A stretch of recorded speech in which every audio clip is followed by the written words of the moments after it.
Welcome back, YouTube. Today we're going to be watching another Fat Electrician video. This time the chat has recommended that I watch Angry Old Veteran versus 700 Redcoats. So without further ado, let's get into it. Ah yes, the official state hero of Massachusetts. Today we're talking about Samuel Whitmore, quite possibly America's first anti-hero and the most... Okay, before he gets fully into it, can we go back to wearing like this type of stuff all the time? I hate dressing up, but if everybody else is doing it, I would feel like a total badass is if every guy is just wearing a suit all the time. Yeah, normalize cloaks too. Like in Star Wars, can we have all the politicians start wearing those like side capes and everything like that? I hate dressing up because I'd be the only person that does it, but if everybody is dressing up like a dapper gentleman, I would love it. Let's just go back to that. Gangster old man of all time. But first, a word from our sponsor, because this video is brought to you by Operation Good Boy. They make all kinds of dog-related products, from supplements to treats. That's why the doggy's here. Upper bags. And Mushu absolutely loves the Made in America treats ready to eat. Okay. He's waiting. You roll over. Roll over. I don't know what that means. Roll over. I don't know what that means. Come on. That's what my dog does. No, do the whole thing. My dog doesn't know do the whole thing, dude. how to roll over. Roll over. Roll over. You're making me look bad on camera. Roll over. This is exactly what my dog does. When you ask him to do a command, he just does all of them. He's like, did you want to shake? Did you want me to lay down? Did you want me to sit? Did you want me to spin? He's just like, paw, get down, spin. Like, I don't know which one you're asking, because he just, for some reason, can't internalize. He's just like, I'll just do all the tricks. One of these is it. One of these is the one you're asking. Fine. Good job. So yeah, check him out at OperationGoodBoy.com. What a good doggo. Use the code QUACK15 for 15% off. Let's get back to the video. All right, Samuel Whitmore. We don't know much, but here's what we do know. He was born in Charlestown, Massachusetts in 1696. From there, he goes dark. We don't hear from him until 1721 when he gets married to his wife, Elizabeth Spring. Then he goes dark again. There's nothing of him in the historical record until 1744. At the age of 48 years old, he would fight in King George's War. And during that war, he held the rank of captain, leading an entire platoon of dragoons during the siege of Lois. Is captain high? How do you go dark and then just like, oh yeah, the next record we have is he's captain? There aren't other military records, or did they just go like, yeah, you know how to use a gun, you're captain right now, okay? Just fucking get on the boat.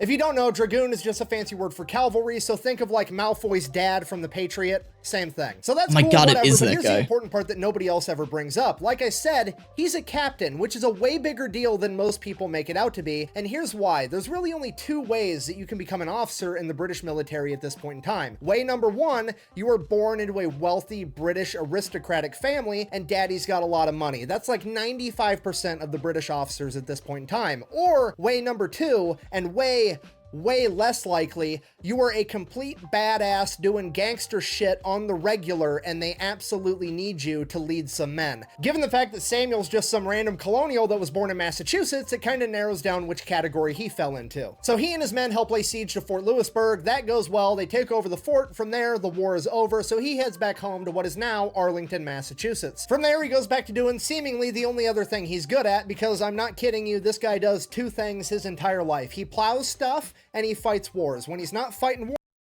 There's two ways you can take that of what he's plowing, chat. I'm not the only one that had the other idea of what he meant by plow pop in their head, right?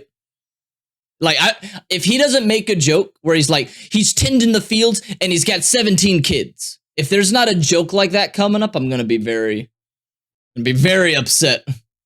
Wars, he's back at home, plowing his fields and plowing his wife. Because there we go. 10 kids. There we go! There's only two things. I fucking called it, chat. I fucking called it. I haven't seen this because y'all asked me to watch it. I fucking knew it. Just the way he set that up, he's like, he's gonna fucking bring up about his wife, and he's gonna be like, he has a lot of kids. Fucking knew it. Things on the historical record that even prove that this man existed for the next 10 years. One is the sheer amount of birth certificates where he is listed as the father. I mean, the mother is always his wife. He's not cheating on his wife. It's just they're having a bunch of kids. And second, and my most favorite detail of this entire story, when he came back from war, he had a very, very decorative, ornate almost gaudy French officer's sword covered in gold and rhinestones and jewels and all kinds of shit. And it became his prized possession that he would show off to all of his buddies in town. And when they would ask him where on earth he got that, the only thing he would say is, and I quote, "The previous owner died suddenly." Damn. I acquired it. All right, so fast forward 10 years. It was a fucking loot drop, chat. Oh, dude, I killed this guy. I got a legendary weapon. Hell yeah, dude. This is best in slot. Let's go. Woo!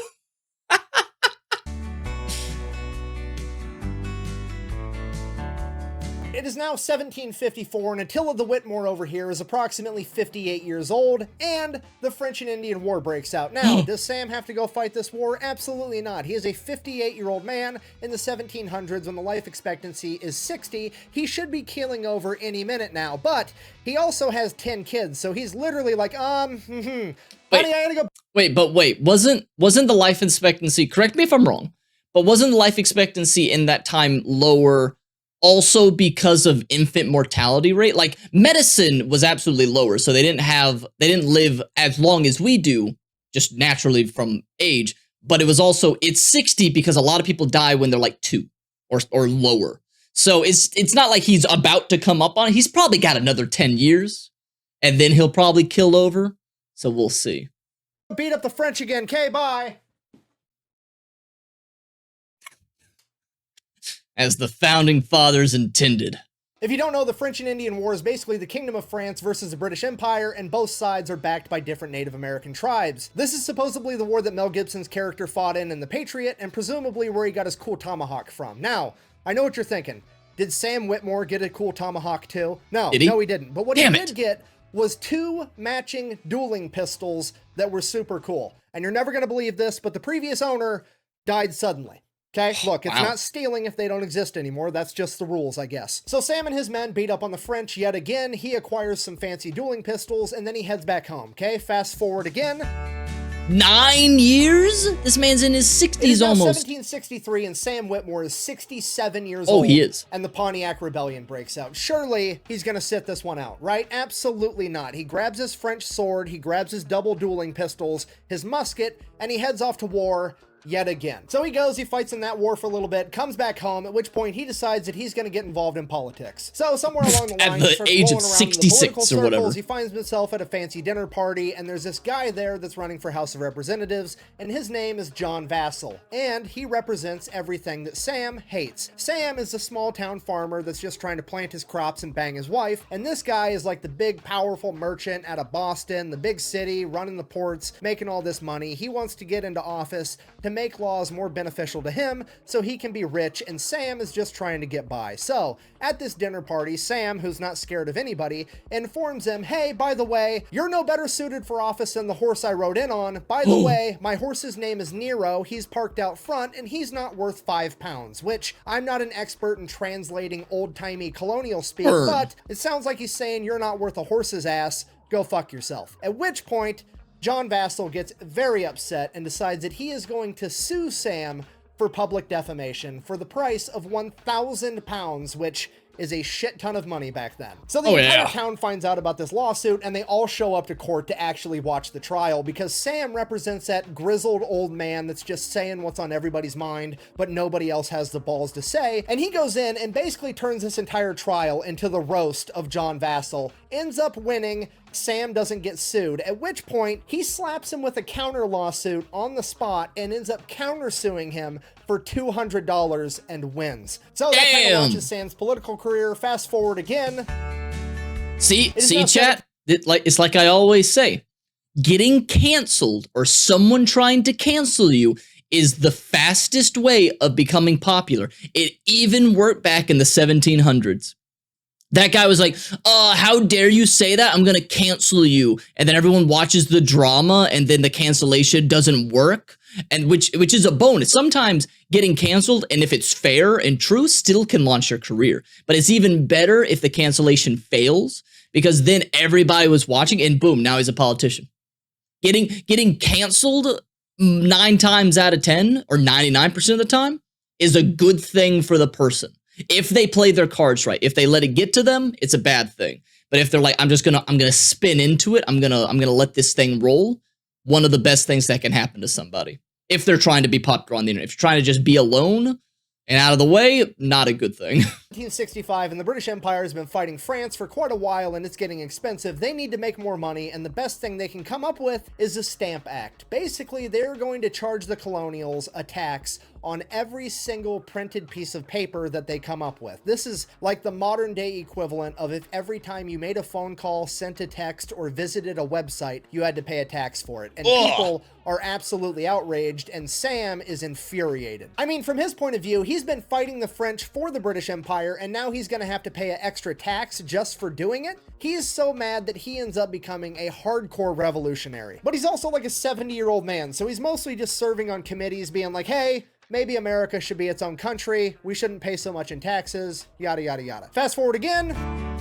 Oh my God, how old is this man? It is now 1773. Samuel Whitmore is a 75-year-old man, and the British government has just rolled out their new and improved strategy for making even more money, the Tea Act. Yeah, they're gonna start taxing the importation of tea, which will go down in history as one of the greatest ideas of all time. Now, at this point, Sam is serving on a committee representing his hometown of Cambridge, which would later become known as Arlington, and that committee sends a response to the British government in regards to the Tea Act that basically says, fine, if you're gonna charge us more money, we're just not gonna buy your tea because, and I quote, if we fail to assert our rights, we will dwindle into supineness. Now, like I said earlier, not an expert in translating old-timey colonial talk, but it sounds like Sam and his committee just told the British government that we're not gonna buy your metric leaf water because we're not gonna let you guys fuck us. That's why. At this point, pretty much everybody in America's pissed. Look, I love me my sweet tea. If they did a tea act today, I'd be fucking upset about it, okay? I don't drink like the tea and crumpets type of stuff, you know, the hot tea that some freaking crazy people make inside of a microwave, okay? I'm American, I get it. You're not like, oh, we're not British, we don't make tea like they do on a kettle. If you make hot tea, unless you're making it for an emergency where you're like, I need a hot tea right now because my throat is burning from like a disease, or you're sick and you're like, I need it right now. If you need it then, I understand. But if you're like, I'm gonna brew myself a cup of tea, you fucking make that thing with a kettle, okay? You use a stovetop and then you brew it like a normal person, okay? Because making it in the microwave, it tastes worse, okay? It just does, okay? Use a freaking kettle and a stovetop, or at the very least, okay? This is gonna sound crazy to some people, but I would accept this over microwave, okay? If you gave me these options, this is better than microwave, but I prefer kettle, is if you have a Keurig machine, put a tea bag inside of the Keurig machine, okay? If you have a stovetop, do that instead, but at least the Keurig is better than a microwave, okay? I'd prefer stovetop. If you got that, do that. But if you don't for some reason, but you have a Keurig machine, at least do that. Oh my God. No one tell them how much we actually taxed in the US. Wasn't it also true that if they taxed us at the same rate that the British citizens at the time were being taxed, the United States would have been, or not the United States, but the colonies would have been taxed even more than they were already being taxed? So I don't know this, and thank God the US of A is a thing, but I heard that when they were saying like, oh, no taxation without representation, if they were granted the same representation that the citizens over the, you know, the across the pond have, they would be taxed even more if they were going to be like doing that transactionally style. I don't know. That's just something I heard. I didn't fact check it because I was like, I don't fucking care. The United States is the greatest country on earth, and here we are. I am only patriotic when it comes to stuff like this. I call out the shit that's in my country, but whenever you're comparing the US to every other country, I'm going to be obnoxiously patriotic because it's funny. We're the greatest country on the fucking earth. God and country, and Jesus Christ was American, and he spoke English. That's not true. I don't think that, but it's really funny when people say that.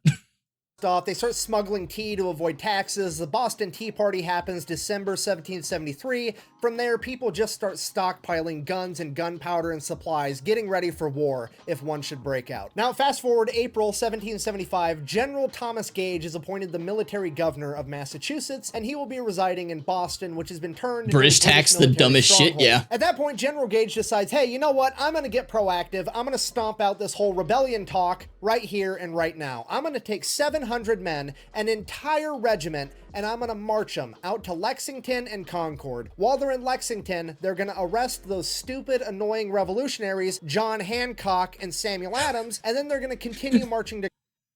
I have the fucking maturity of a fucking toddler. I still can't hear John Hancock and not giggle. I just can't. Sorry. If God had wanted you to live, he wouldn't have created me. Yeah. Concord, where they're going to burn down all the stocked up military supplies. So the British military starts making preparations for a huge movement, at which point revolutionary spies find out and they decide to let everybody know. And when I say they decide to let everybody know, I mean a silversmith from Boston by the name of Paul Revere is going to take off at midnight, ride through the... I'm sorry to pause. Go back to Paul Revere. Why does Paul Revere look like one of those PNGs that one of those debate channels would use back in the day? That they all of them had animal profile pictures. They had like dragons or goats or stuff like that, and when they would say stuff, they would edit it so that the model would change from like a crossing their arms to putting their hand over their chin like this to them pointing to stuff like that. Why does Paul Revere look like one of those PNGs where he's like, I'm going to be debating the efficacy of the Vietnam War, or not even that? He would be arguing the efficacy of the what do those people even argue about? I don't want to slander Paul Revere, because he wouldn't do this, but I can only imagine those channels doing stuff where they're like, I'm going to argue the efficacy of having a, an age of consent. Those types of people, you know? Fucking, anyone who starts a conversation where it's like, well, actually in other countries, the age of consent is lower. Okay, you already lost the argument. As soon as you're like, that's your trump card? Really? Gross, get the fuck out of here. By the name of Paul Revere is going to take off at midnight, ride through the entire countryside, going house to house, telling everybody that the British are coming. Actually, she's a 1,000-year-old dragon. And Lexington. Sam motherfucking Whitmore, that's who. I'm not shitting you. It is like 99% sure that Paul Revere showed up at 78-year-old Samuel Whitmore's house sometime in the middle of the night and was like, hey, just letting you know, the British are coming. At which point he's like, hydrate. Get off my lawn.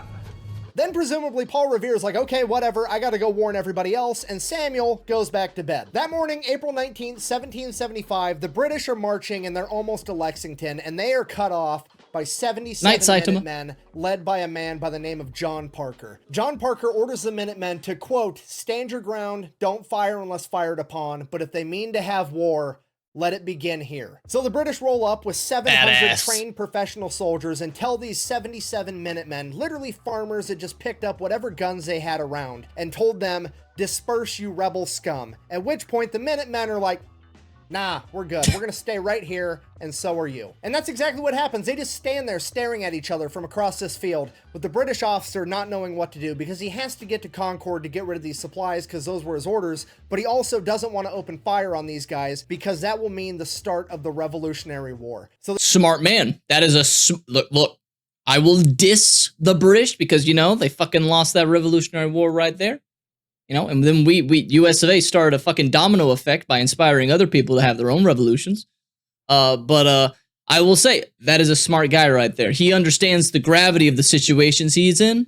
Smart man. Not everyone has the cool-headedness that that guy had. So they just stood there, seemingly forever, in formation, ready to throw down, waiting for the other guy to make the first move. And suddenly, from the American side, a gun goes off. Nobody knows who fired, nobody knows why, but this was the shot heard around the world that would start the American Revolution. That's right. And for all we know, it could have been some old farmer that just dropped his gun.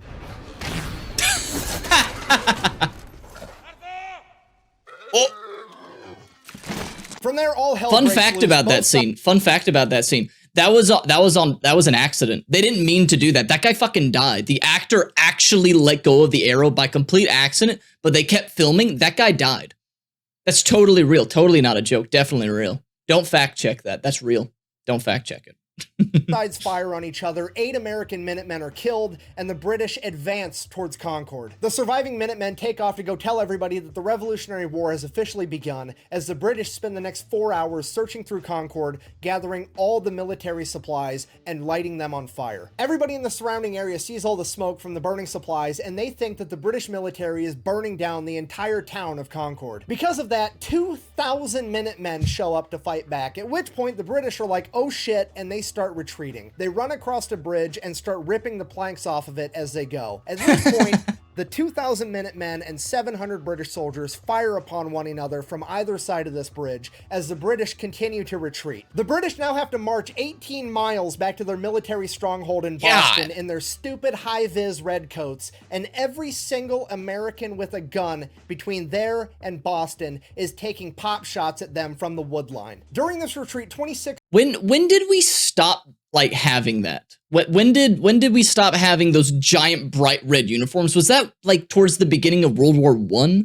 Because I distinctly remember learning in history class that like at the beginning of it, the French had still their big blue and red soldier coats. And it's like, oh yeah, that's easy to shoot. Fucking get those guys in a green field. World War I, World War I. Did I say World War II? I think I might have said World War II by accident. I meant World War I. I'm not that crazy. It was World War I? Okay. Yeah, because the French just got decimated. So then they're like, oh, shoot. Okay, yeah, we cannot stand out. War has changed. Contrary to what they heard from Fallout, war had changed. But had it really?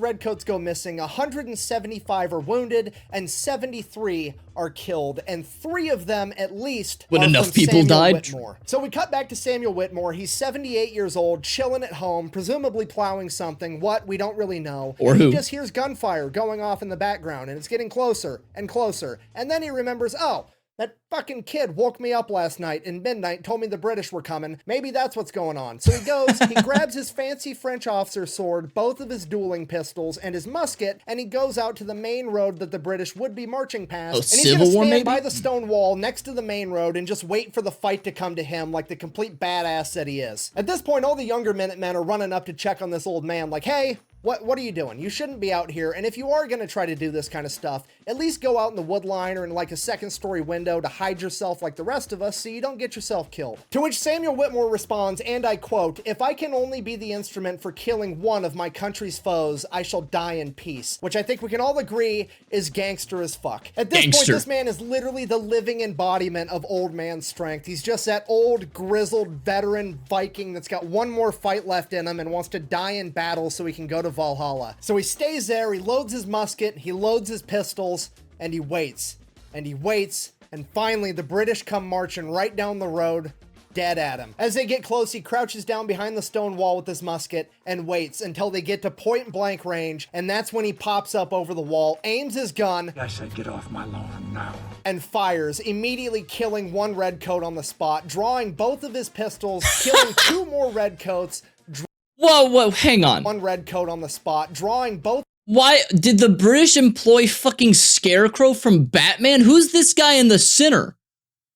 They put more effort at everybody else. This guy, they're like, oh shit, this is a rush job. Oh fuck. Oh, the teacher's coming to collect the homework. Oh, I gotta finish this painting right now. Fuck, there you go. What happened to the Scarecrow? What the heck?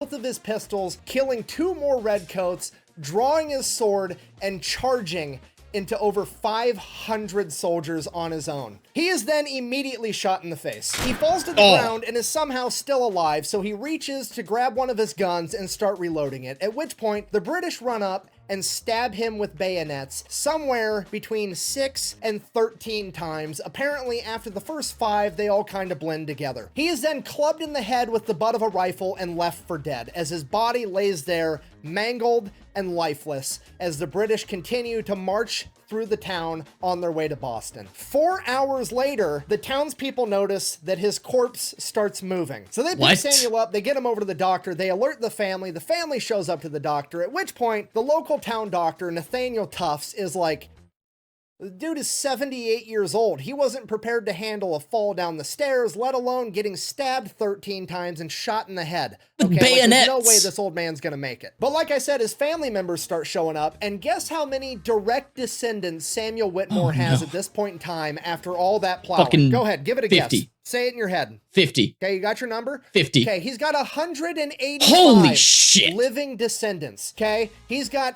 5 generations beneath him. He's got kids, grandkids, great-grandkids, great-grandkids squared, and great-grandkids cubed. Dude, his kids fuck too. Oh my god. What, how, 5 generations? Dude, today you're lucky if you have like a great-grandfather, okay? You're like grandfather, everyone has a grandfather or had a grandfather, at least, or grandma. Maybe, okay, around now. But if you're like, yeah, that's my great-grandma, they're like, what the fuck? How? Oh my god. Yeah, he taught his kids how to plow for real.